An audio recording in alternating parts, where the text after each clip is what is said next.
They have between them participated in 271 FOMC meetings. That includes some double and triple counting. In short, if you believe that the United States monetary policy has been good over the last 15 years, 20 years, you have them to thank. If you think it has been bad, you have these three people to blame. Bernanke, after a long academic career, mainly at Princeton, came to Washington as a Federal Reserve governor and then chaired the Fed from 2006 to 2014. Janet Yellen, after a similarly accomplished academic career at Berkeley, served as a Fed governor, president of the San Francisco Fed, and chair of the central bank from 2014 to 2018. And Jay Powell is a former Treasury official and private equity executive. He has chaired the central bank for the last 11 months. Chair Powell is not an economist, actually. He has a law degree. This does sound like the start of a joke. What happens when a lawyer walks into a conference with 13,000 economists? The punchline is, we're about to find out. So let's dive in first with you, Chair Powell. Since the December FOMC meeting, it was only 2 weeks ago, shockingly, markets have been volatile. We've seen some real pessimism in some economic surveys. We also saw a blockbuster jobs report this morning. Look, you've been optimistic about. Is that changing? What is your outlook for 2019 and beyond? Well, thanks very much, Neil. It's great to be here. Also great to be with Janet and Ben, as always. I'll talk a little bit about 2018 and then turn to the outlook, if I may. So 2018, by so many measures, was a good year for the United States economy. And most of the hard data that we see coming in remain quite solid and suggest ongoing momentum heading into 2019. You mentioned this morning's jobs report. For those of you who haven't seen it, we had 312,000 payroll jobs added, a very strong number. We have unemployment remaining below 4% for 9 months now, the longest period since the mid-1960s.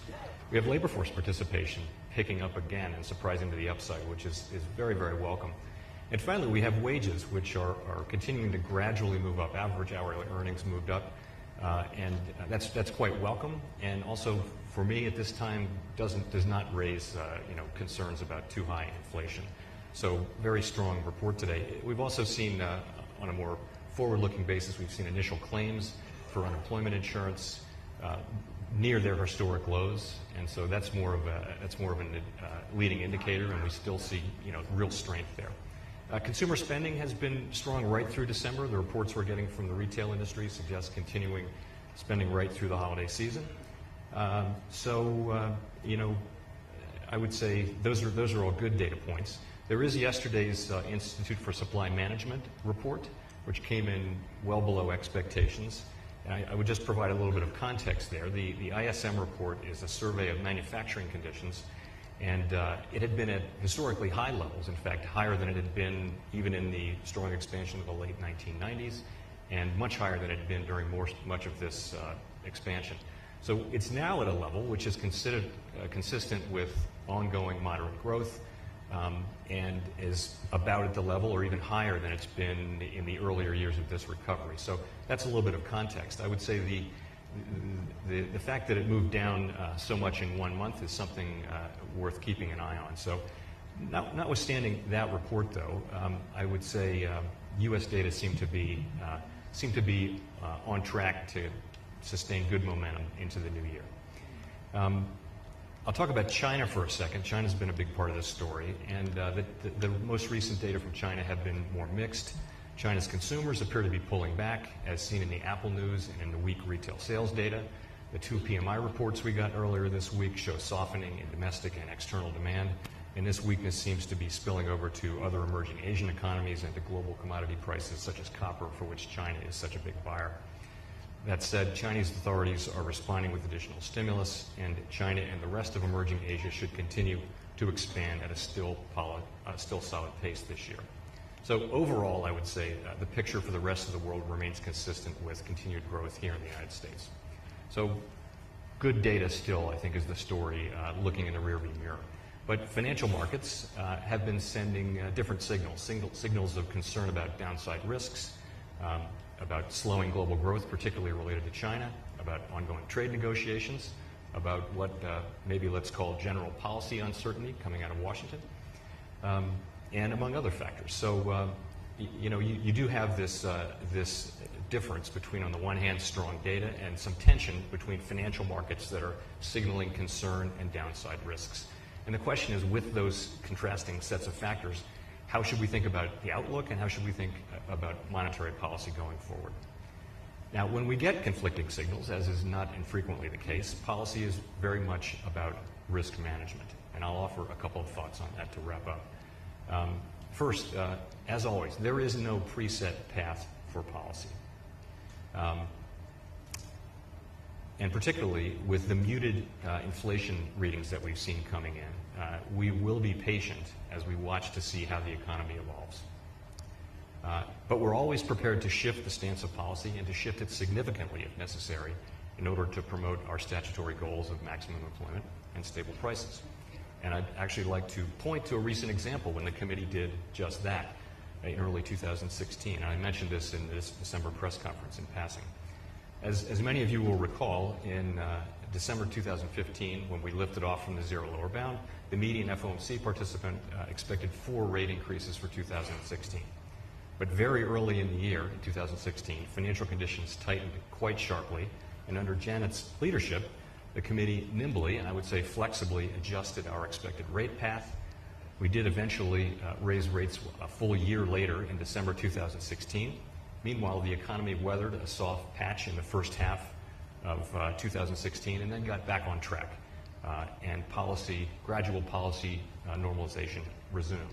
Now, no one knows whether this year will be like 2016, but what I do know is that we will be prepared to adjust policy quickly and flexibly and to use all of our tools to support the economy should that be appropriate, to keep the expansion on track, to keep the labor market strong, and to keep inflation near 2%. And I will stop there. Thanks. So Chair Powell, as you note, since the last FOMC meeting, markets have moved in big ways. 10-year Treasury yield is down 0.25 percentage point.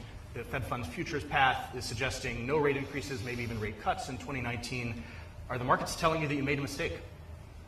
I think the markets are pricing in downside risks is what I think they're doing. And I think they're obviously well ahead of the data, particularly if you look at this morning's labor market data and the other data that I cited. So markets are expressing concerns, again, about global growth in particular. I think that's becoming the main focus, and trade negotiations, which are related to that. And I'll just say that we're listening carefully to that. We're listening with, sensitively to the message that markets are sending. And we're going to be taking those downside risks into account as we make policy going forward. Now, at your press conference, you affirmed that you intend to allow the balance sheet to continue shrinking at a steady rate. Would you reconsider those plans in light of this flexibility you spoke about a moment ago? Yeah, so let me talk about the balance sheet. Some years ago, we decided that rate policy was going to be the active policy tool, and that the balance sheet would be allowed to shrink gradually and predictably in the background. And it was supposed to be about as interesting as watching paint dry in Janet's famous locution.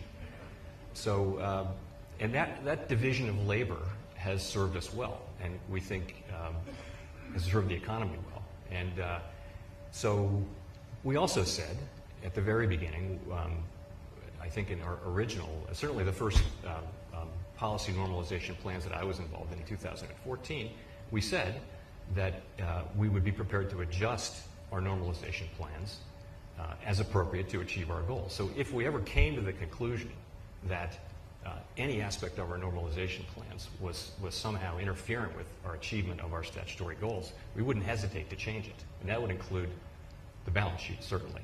So I would say today, of course, we're hearing a lot from different groups of people about the role that the balance sheet normalization may be playing in the markets. I think we are of the view that what really happens mechanically when our securities mature is Treasury issues a comparable amount of securities, but they do so across the yield curve. The amounts are not that big. They haven't been that big compared to the issuance Treasury has already undertaken. So we don't believe that our issuance is an important part of the story of the market turbulence that began in the fourth quarter last year. But I'll say again, if we reached a different conclusion, we wouldn't hesitate to make a change. If we came to the view that the balance sheet normalization plan or any other aspect of normalization was part of the problem, we wouldn't hesitate to make a change. So let's broaden our conversation now. Dr. Yellen, if this expansion lasts into next summer, it'll be the longest on record. You played a significant role in making that the case. How confident are you that this economy is on track to keep growing through 2019? How worrying do you find these latest moves in markets and some of the survey data? Well, I agree with Chair Powell's assessment that he just offered up. The data suggest we have a pretty strong economy. Consumers, consumer spending is 2/3 of all the spending in the economy, with strong job growth and income growth, debt burdens having been reduced substantially, housing prices having risen, oil prices down, putting some money in consumers' pockets. I think consumer spending, and it looks, as Jay said, as though spending over Christmas was strong. That's a strong base for the economy next year. I don't think that expansions just die of old age. Two things usually end them. One is financial imbalances, and the other is the Fed. And usually when the Fed ends a recession, it ends an expansion, it's because inflation has gotten out of control and the Fed needs to tighten to bring it down. And I think the Fed is now very well positioned with inflation being low and inflation dynamics being favorable in the sense that the linkage, so I believe that there is a linkage between slack in the labor market and product markets and inflation, but the strength of that linkage is not very great.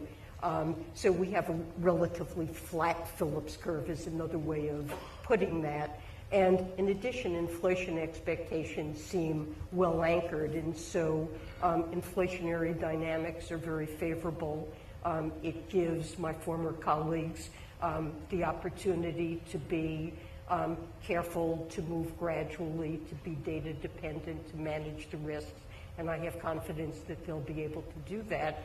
And I don't really see financial imbalances in the economy at this point that look to be threatening. So, of course, we have had a tightening of financial conditions. Markets are obviously worried about downside risk. There are we are seeing some slowing in the global economy. I believe growth is likely to slow quite a bit next year, but still likely end up being above the growth rate of potential, which is consistent with a strong labor market and maybe even some further tightening. Dr. Bernanke, you spoke once of a Wile E. Coyote effect as this fiscal stimulus impact of the tax cuts fades, that we might find ourselves in a bad spot over a cliff looking down. Are we looking at that now? Is that part of what's being priced in, and how much is that fear something imminent? Well, I think we have an excellent chance of breaking the all-time record for an expansion, a 10-year expansion in the middle of next year. It's likely that the economy will grow more slowly in 2019 than in 2018, and maybe even more slowly in 2020. This is not something that is news. I mean, we've anticipated this for a long time because the fiscal policy in particular that was enacted close to a full employment starting point, we knew that barring changes in the law that stimulus was going to be dying down over time, and that's certainly going to be slowing growth, all else equal.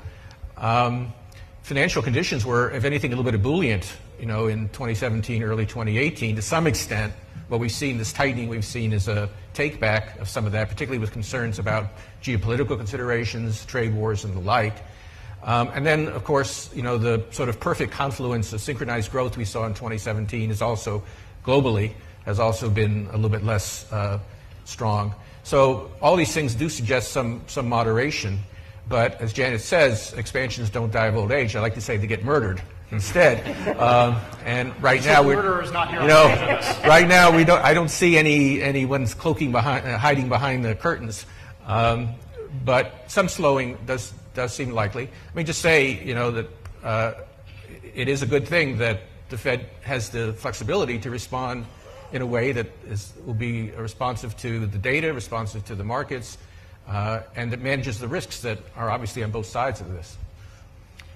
So, as all three of you know all too well, being Federal Reserve Chair is not just about economics. It is about navigating the political system, navigating Washington. That task has become trickier for your successor. Chair Powell, the President seems to be very unhappy with the path of rate increases. There's been reporting that he's considered trying to fire you, which would raise legal questions, to put it mildly. Have you received any direct communication from the White House expressing displeasure? Have you received anything direct from the White House about unhappiness with the path of rates, or discussion of any change in your job? No, I'm not. I'm not. I have no news for you on that. There's also been discussion of a face-to-face meeting between you and the President. If invited, would you accept that kind of invitation if it were made? So again, I have no news on that. Nothing's been scheduled. I would say that meetings between presidents and Fed chairs do happen, and they've happened. I think I can't think of any Fed chairs who didn't eventually meet with the president. But again, nothing has been scheduled, and I don't really have anything to report on that. If the President asked you to resign, would you do it? No. Dr. Bernanke, you worked under two presidents, President Bush and President Obama. Can we broaden this discussion of the relationship between the Fed chair and the political system? How did your interaction with those two presidents work? When a relationship works well, what happens? Well, I had a very good relationship with President Bush, who initially appointed me, and I worked for him in the White House for a time, and also with President Obama, who reappointed me. Both of them were very respectful of the Fed's independence on short-term interest rate decisions. On a few occasions, in fact, President Obama wryly commented to me that he'd been criticized abroad for Fed actions, and he had to tell them, no, it really is not our bailiwick, and that the Federal Reserve is making those... 2002 was a difficult time for Yeah. So I had a good relationship with both of them, and I think it worked well that the Federal Reserve is, of course, its goals are set by Congress. It is accountable to Congress.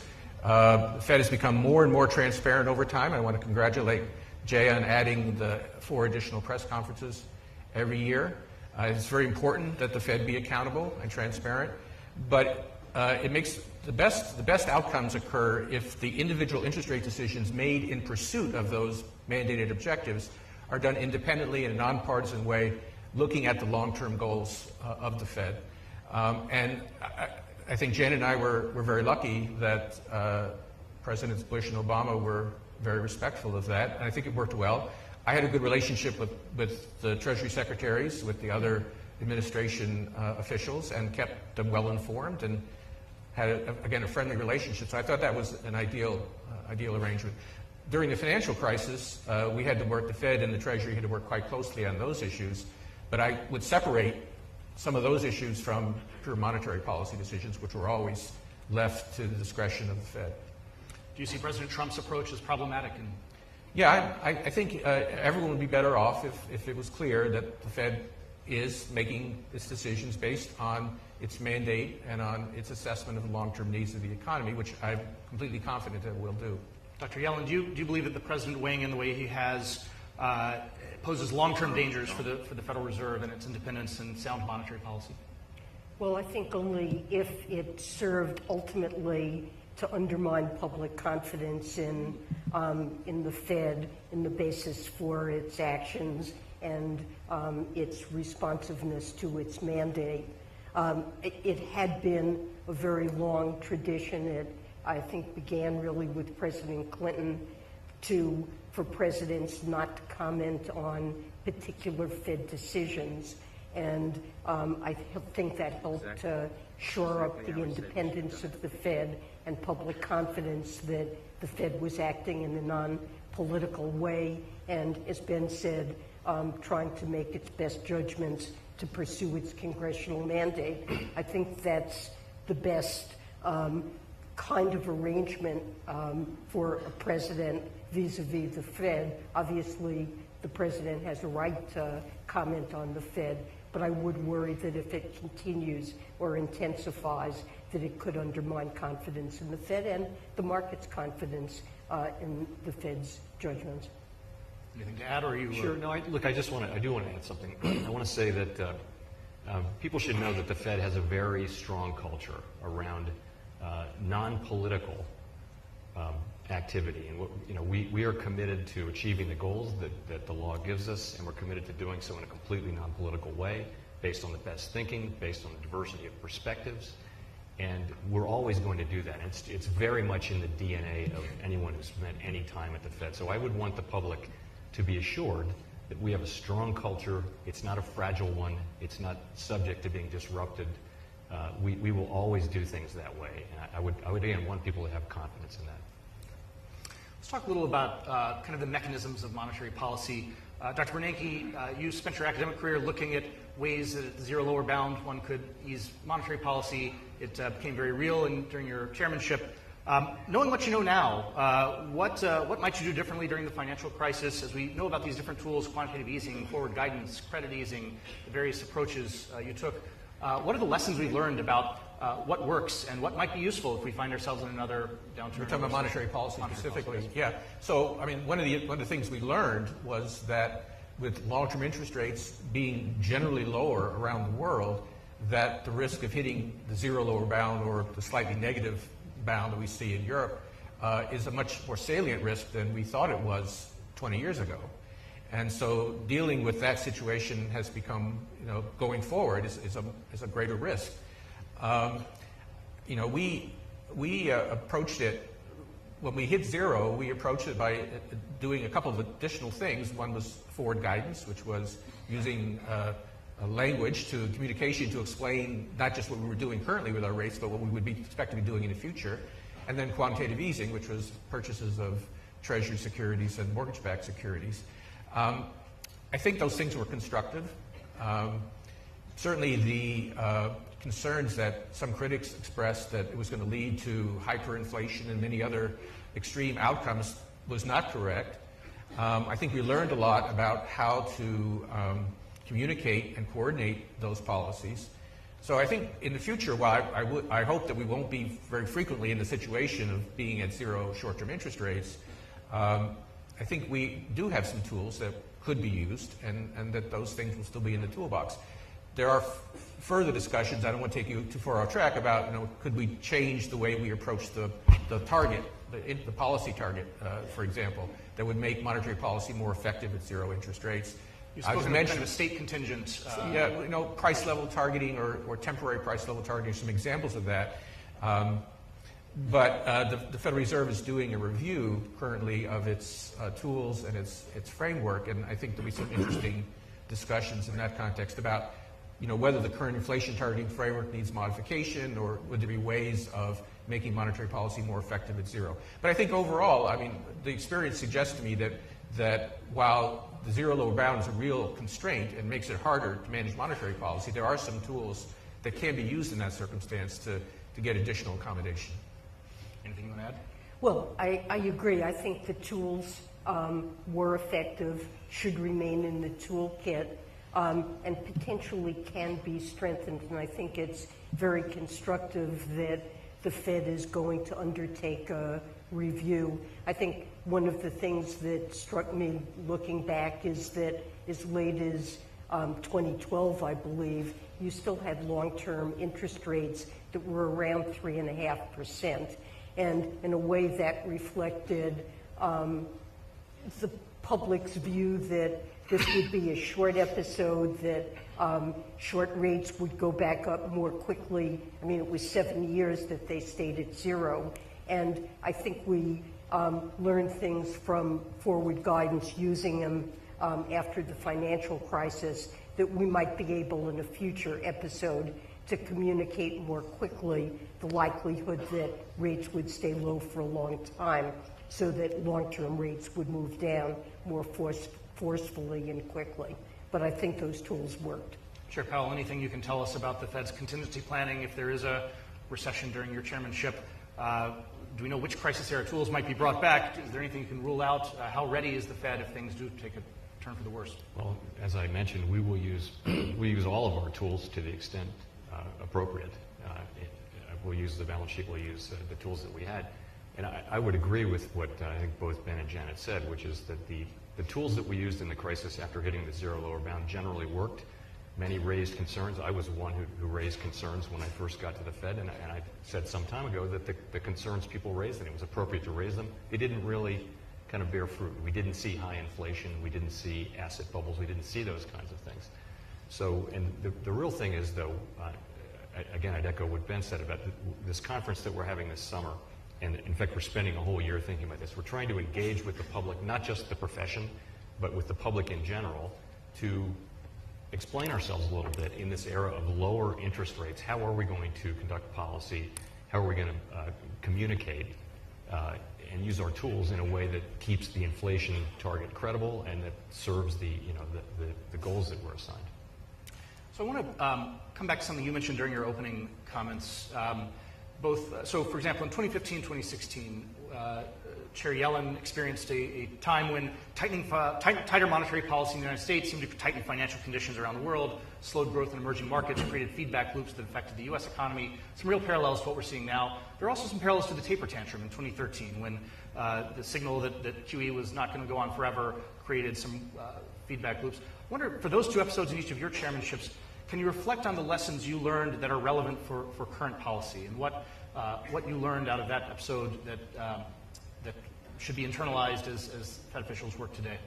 Well, I think looking at risks or feedbacks that come from the global environment, clearly that's an important factor shaping the domestic environment, and it's something that monetary policy needs to take account of. And I think what we saw during that 2015-2016 episode is that U.S. monetary policy ended up having spillovers. And in general, monetary policy does have spillovers to other countries as the Fed raises rates or is expected to raise rates more quickly than those in the rest of the world. Capital tends to be attracted to the U.S. It tends to push up the dollar. It tends to slow global growth, especially for countries, emerging markets with dollar-denominated debt. Both higher interest rates and weaker local currencies raises the burden of that debt, can serve to slow growth in the rest of the world, not necessarily, but may slow growth in the rest of the world. And then there may be feedbacks that can, in some cases, become quite relevant to the conduct of U.S. monetary policy. And Jay pointed to this in his opening remarks. Certainly 2016 was an example of a situation where linkages from U.S. monetary policy to global financial conditions and growth and back again, spillbacks to the U.S. outlook, did lead to a significant revision of what the appropriate path of policy should be. And we ended up, as Jay said, in December of 2015, when we first raised rates, the median in the projections of the committee participants, they were looking for 4 rate increases during 2016. And these feedback loops were sufficiently strong that we ended up raising rates only once. And I don't have regrets about that. Sometimes it's difficult to predict how these things will play out, and that's why data dependence and being amenable to changing one's view if risks seem to be feeding back to the U.S. outlook, why that's an appropriate way to proceed. Dr. Bernanke, the taper tantrum? Well, so first in general, clearly what the Fed does has a big effect globally. The dollar is the international currency, so even when third countries trade with each other, often the invoices of the trade are in dollars, and international borrowing and lending is typically in dollars. And so we recognize that those effects are powerful, and they do feedback on the U.S. economy. We took seriously in the crisis, in particular, our role as global lender of last resort. The Fed got far less attention than some of the other things that we did during the crisis. But we conducted currency swaps with 14 central banks, including 4 emerging market central banks, to make sure they had access to dollars to help manage the shortages of dollars globally. And so we served, in some sense, as a global lender of last resort. So we were quite aware of these international factors. The taper tantrum, I think this is an example of where, in the future, we might do better. I think the there was communication concern there in that when we announced a contingent and very gradual slowdown in our purchases, I think it wasn't so much that slowdown as it was the inference that was taken in some quarters that this meant an imminent increase in short-term interest rates. And we saw, the forward curves shifting up immediately, even in other currencies. And so that it just shows you the subtlety of how these different tools interact. One of the roles of asset purchases is to offer a signal about where future rate policy is going to be. And so I think what happened in that episode was that, again, there was an inference taken that policy rates were going to go up much more quickly than we intended. And we tried to be very clear about that, and we tried to clarify that. I think in the end, the message came through, and the effects, at least on the U.S. economy, turned out to be pretty minimal. But we learned, and future central bankers will understand, the importance of coordinating the communications across the different elements of monetary policy, in this case between asset purchases and rate guidance. Chair Powell, you were a governor during both of these episodes. As you sit in this chair now, part of this is the cost of being a global reserve currency. It makes your job more complicated. What lessons do you draw as you set policy over the months ahead? Well, a couple of things. First, the taper tantrum left scars on anybody who was working at the Fed at that time. And I think the takeaway was that the market could be very sensitive to news about the balance sheet, to the pace of normalization, anything like that. That's one of the reasons why the balance sheet is supposed to be in the background, gradual and predictable, paint drying, as opposed to the active tool. We didn't want to have two active tools going at once, so that was one of the things. Another takeaway, I agree with everything that Ben and Janet said. Another takeaway is, particularly after the taper tantrum, there was a great deal of back and forth over, do other countries have even freedom of monetary policy and that sort of thing. And I think so. A lot of research has been done, and much of it by Fed people. And the sense of it is that the best thing that we can do, I think, is to be as transparent and predictable as possible, and that a strong U.S. economy is good for the world, and that sometimes the role of the U.S. monetary policy in other countries is exaggerated. Notwithstanding that, sometimes there's a real effect, and it helps. If you're a small open economy, you can address some of that with strong institutions, in particular with floating exchange rate. Turn to something else. An argument that I've heard people wrestling with recently goes like this. For much of the post-Volcker rate moderation era, the Fed has been very successful at keeping inflation low, but often at the cost of tightening monetary policy and putting the brakes on the economy whenever the job market is starting to get hot and unemployment gets very low. That this has the effect of helping asset prices as during periods of easy money, but then essentially taking things away and not letting the economy heat up enough to really benefit workers and labor when things are going well. The idea is that this is contributing to lack of bargaining power by labor, that this is part of the declining labor share of national income and inequality. Dr. Yellen, you've been part of the Fed for longer than the others here. Is it a valid critique? Do you worry that there's been a systematic willingness to let asset prices rise but not worry as much about labor market outcomes? Well, I think in the aftermath of the financial crisis, we've been totally focused on employment outcomes and willing to, in a way, take a data-dependent approach and have an open mind about where the economy could go without generating, of course, it's a dual mandate, maximum employment and price stability. Issues of where will inflation begin to set in the face of labor market tightness, what is the natural rate of unemployment. The members of the FOMC have learned a lot about that over time. They've revised their views. One of the things we've seen, and actually this was an aspect of today's report, is although unemployment is historically low, we haven't had this low an unemployment rate in it's close to 50 years. We were uncertain just how much scope there was for labor force participation to contribute to employment growth and to ease pressures that would otherwise be inflationary.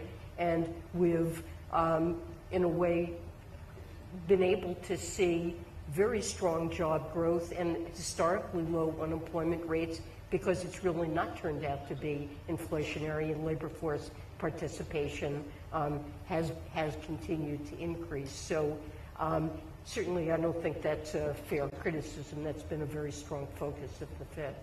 You mentioned, Chair Powell, the wage growth we saw in this morning's jobs report. You mentioned in your Jackson Hole speech not being, well, put in your words, how much should we trust estimates of the natural rate of unemployment? How much should we say this is a job market that isn't creating huge inflation yet, let's let it run and see where this leads? So we need the concept of the natural rate of unemployment because we need to know whether employment is, we need to have some sense of whether employment is high, low, or just right, unemployment.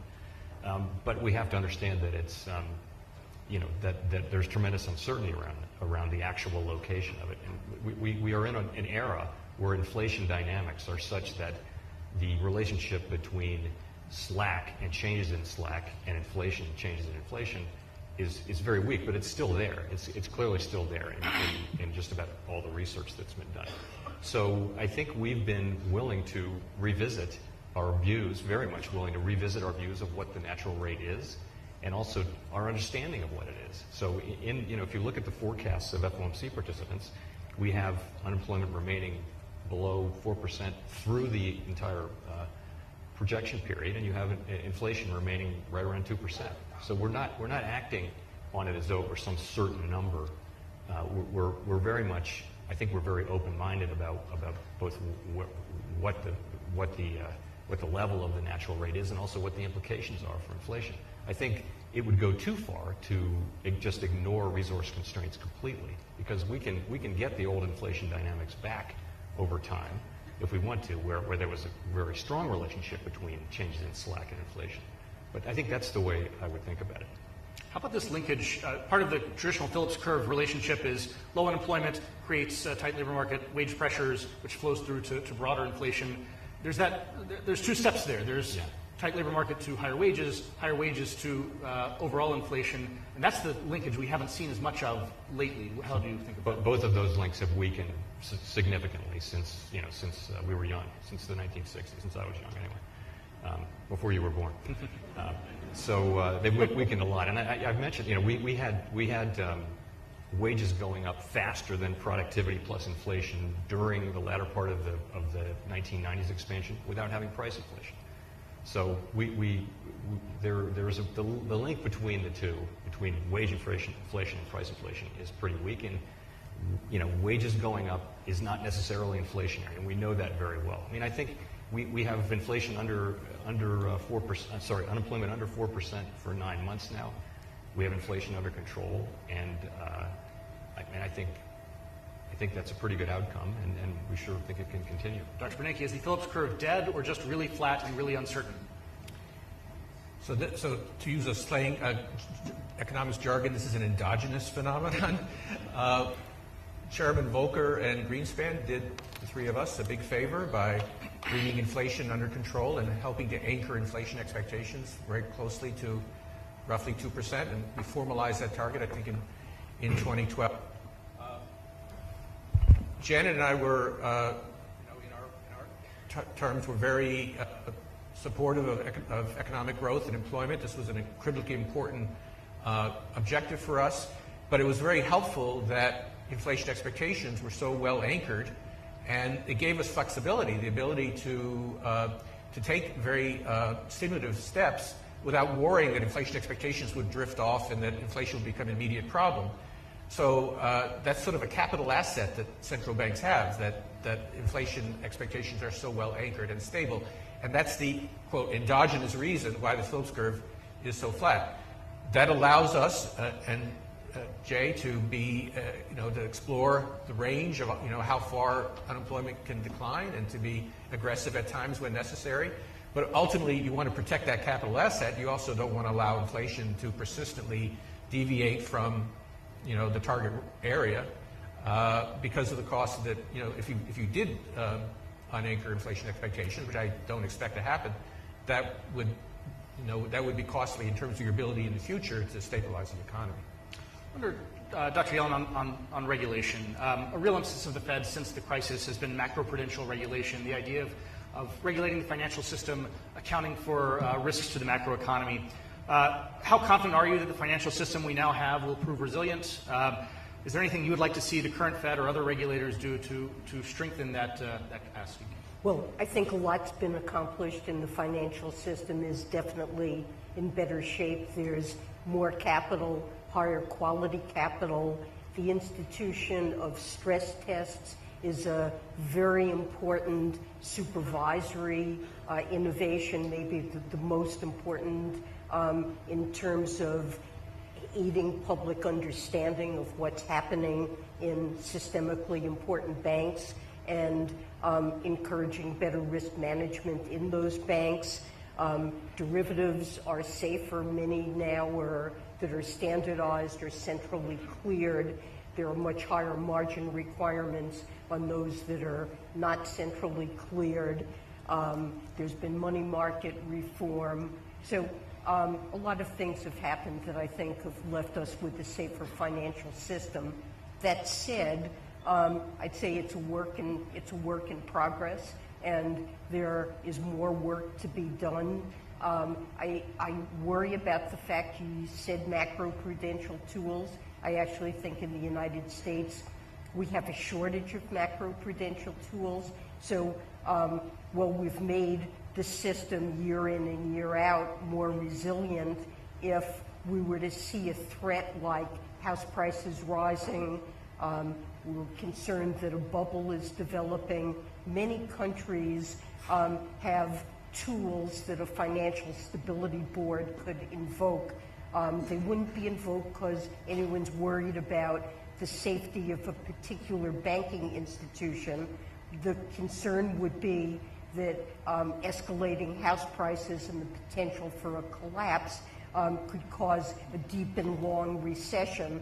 And many countries, for example, would raise, put caps on loan-to-value ratios and lending. Canada's been doing some of this. Right, and there are lots of countries, a lot of Asian countries are doing that as well. The Bank of England has tools as well that they have used.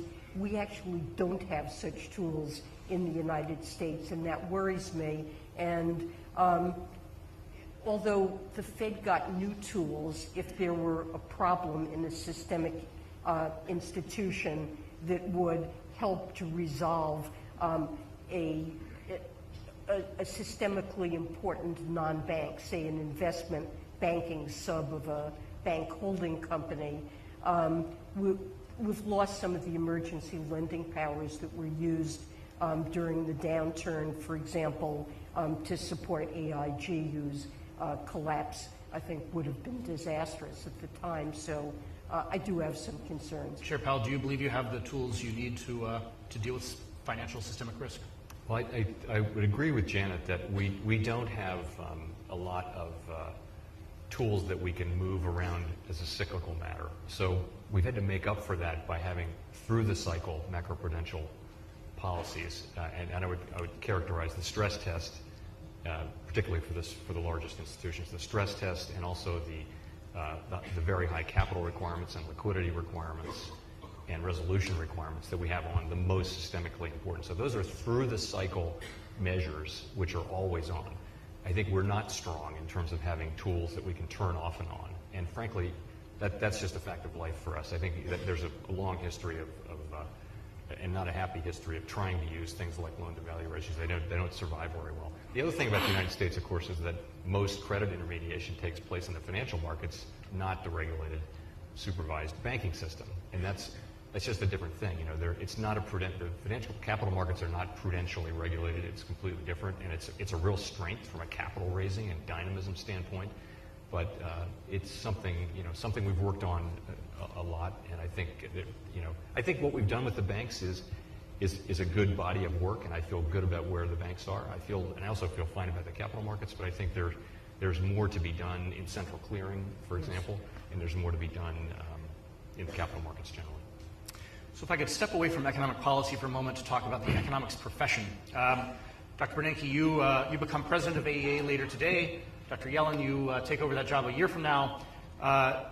My colleagues Jim Tankersley and Ben Castleman have reported on accusations of harassment and abusive behavior by Roland Fryer at Harvard. They tell me they've received many tips about bad behavior by other senior economists at leading universities since that story was published. My question for both of you is this: what more needs to happen to ensure the economics profession is welcoming to all types of people, that abusive behavior isn't tolerated, and what more can AEA and other institutions and universities themselves be doing to make that the case? Well, economics certainly has a problem. We have a very low ratio of women in terms of our professional ranks, and unfortunately, a reputation for hostility towards women and minorities seems to be an important reason why many women choose not to become economists. That's bad for them, and it's bad for the profession because we're losing a major source of talent and insight. As you mentioned, I'm becoming the president of the American Economic Association. Janet will follow me. We work together on this. I think this should be our top priority. We are currently, the AEA is currently conducting a survey of its membership on professional climate, asking people to report things that have happened to them in general or specifically. AEA members here or who are listening, if you haven't filled out your survey, please do that. That will help. That information will help us think about next steps. But I think in general we've got to work much harder to increase women's participation in economics. A small example of that is that I appointed a 19-person committee to pick all the papers and sessions that are in the Atlanta meetings here. 11 of the 19 are female, and I hope that will add perspective to these meetings. We've also introduced a new website for job market discussions, which is intended to make it unnecessary to go to a private sector website that had a lot of bad reputation in terms of misogynistic comments and so on. And we're going to continue our efforts to mentor young women and minorities at the college level, graduate level, and up the chain. Unfortunately, this is a long pipeline. It takes a long time to transform an interested undergraduate into a senior professor. But we are very committed to this. I'm sure Janet will want to add to this, but I think it's very important for economics that we change the equilibrium here, that we change the perception of economics as being unfriendly to any group of people. Dr. Yellen? Yeah, well, I agree. I'm very supportive. I agree this should be the highest priority for us over the next couple of years.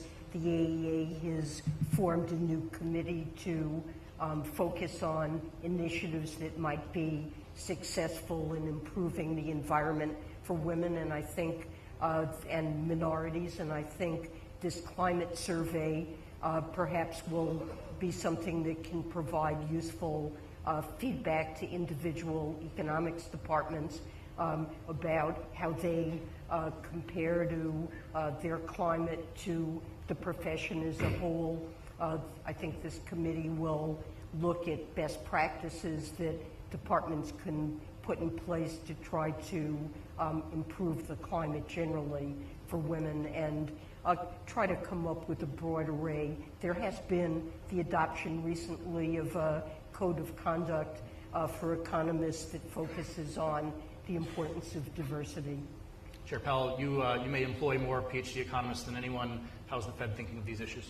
Yeah, so the Fed is an important institution in the economics profession and in the country. And so I very much want to follow in Janet and Ben's footsteps and say that diversity and inclusion is a top priority for us. The kind of behavior that we read about is totally unacceptable, will not be tolerated at the Fed. We're committed to a diverse and inclusive environment. I really strongly believe that diverse perspectives are, not only do you get better results, but the young people coming up are accustomed to diverse and inclusive environments, and they're going to want to work at places like that. So part of our business model is to attract the young talent. I want the Fed to be known within the economics profession as a great place for women and minorities and other diverse people to work and be happy and be listened to. So, Dr. Bernanke and Yellen, you both had excellent academic careers, and you both made decisions to move into public service at various stages. I think in the standard, you get a PhD, you go to university, you try and get tenure. That is not the usual stepping stone.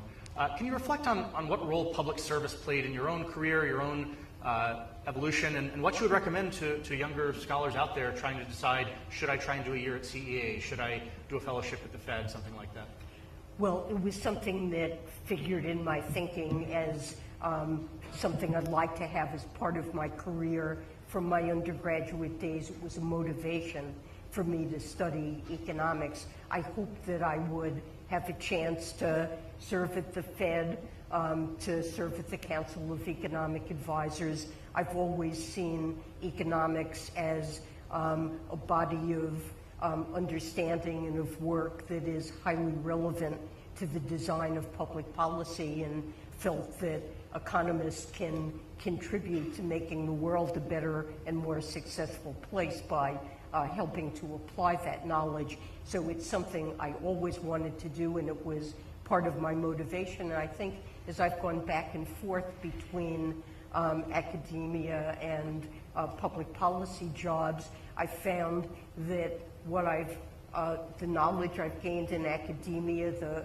sort of systematic way of analyzing data and thinking about how the world works, is highly relevant in designing public policy. And what one learns in policy jobs then is tremendously enriching in terms of one's research. That spending a year at the CEA or longer, or serving at the Fed, alerts you to interesting problems that you may not have been aware of, and can really enrich one's research. And so there are benefits flowing in both directions. What are some of the insights you think you got from working in the policy world that helped make you a better academic, a better researcher?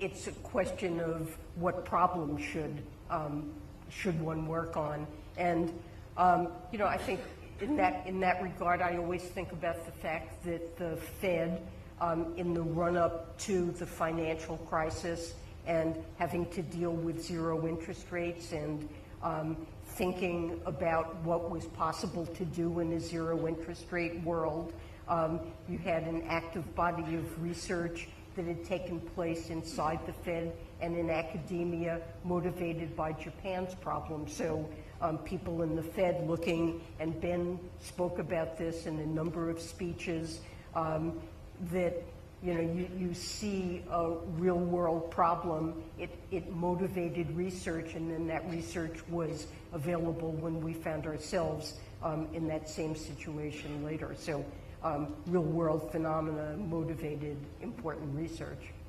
Bernanke, you came in fairly late in your career to become a Fed governor. Reflect on that. Yeah, I was a lifetime academic until I got this phone call in 2002. Was Glenn Hubbard, as I recall? Glenn Hubbard called me from the White House and said, would you like to come talk about being on the board of governors at the Fed? And Keynes famously said that economists should strive to be as useful as dentists. And economics, after all, is not all that aesthetic a field. It's supposed to be a practical field, and if what you're doing has no relevance whatsoever to actual policy, then you should question that. And I had studied monetary policy and financial markets and economic history, and this was an opportunity to, in some sense, put it to use and to get the feedback of experience of seeing how these things worked in practice, and understanding the policy-making context. So I just want to say for young people that in economics, at least, the silos don't seem to me to be that strong. I mean, it's not that hard for a young person finishing undergraduate to do a summer internship at the Federal Reserve, for example, move back and forth, have a visiting appointment at the Council of Economic Advisors or the BLS or the census, to move back and forth between academic and policy work. And I think it's very stimulating. It gives you things, it gives you ideas about what to work on. It gives you institutional knowledge, which is useful in informing your analysis. It gives you contacts that will be helpful, as you try to get data or do whatever else you want to do to get your work done. So it's not for everyone, of course, but for those who have strong policy interests, an academic with policy type of career, I think is quite feasible in economics. Why didn't you did 2 years? Why didn't you do 2 years as governor and go back to Princeton? What appealed to you about staying in Washington and going through the very remarkable 15 years? Well, it was an interesting period of time, and I had some interesting opportunities. I did my 2 years at the Board of Governors. Then I got the offer to be the CEA chairman, which Janet has also done. Kevin Hassett will be speaking here soon. I think that's one of the most interesting jobs in Washington, to be honest with you, because you get to be in the White House and you get to work on all the different issues which are coming across the policy desk. So that opportunity arose, and then I was appointed chair. So, I was kind of overwhelmed with the opportunities that I had. But I maintained a relationship with Princeton. I still do, and I still have do research and make presentations at academic seminars and the like. So I certainly haven't abandoned the academic life.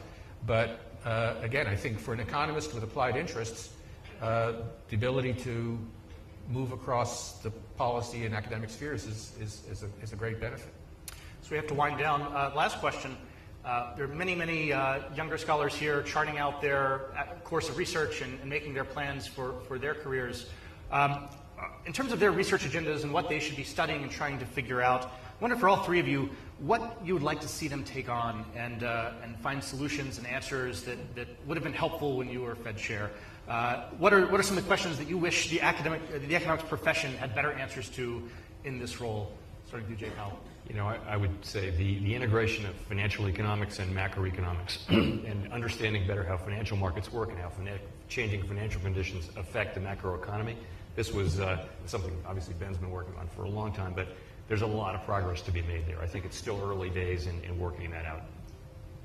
And I would say something related, systemic risk, understanding what gives rise to systemic risk, how we can measure it, how we can detect it, and what kinds of tools might be relevant in addressing it. I think this has become a fertile area for research, but really the economics profession didn't see the financial crisis coming, and a financial stability work that would put us on top of developments that might cause a future one, I think should be high priority. I think one of the things we had trouble with was even after the crisis became severe, we understood this was going to be a big blow to the economy, but we didn't really have the tools to try to quantify how big and how persistent the impact on the overall real side of the economy was going to be. Even as late as the end of 2008, the Fed staff was still forecasting that unemployment was going to peak at 7%, when of course it went to 10%. So we didn't really have, at that time, we didn't have the tools for understanding, again, as Jay was saying, this interaction between financial instability and the real economy. And I think a lot of progress has been made on that, but it's an area of obvious interest. I would say, again, for younger scholars, that some of the most interesting issues go beyond the monetary range. Politically around the world, we're seeing concerns about inequality, about opportunity, wages, the effects of globalization and growth and technology on job markets. So David Autor, another advertisement, will talk about some of these things in the Ely lecture, but I think that's an area where there's an awful lot to be done to better understand the dynamics of opportunity in a world where labor markets are changing so radically. Ben Bernanke, Janet Yellen, Jay Powell, thank you very much. Thank you. Thank you.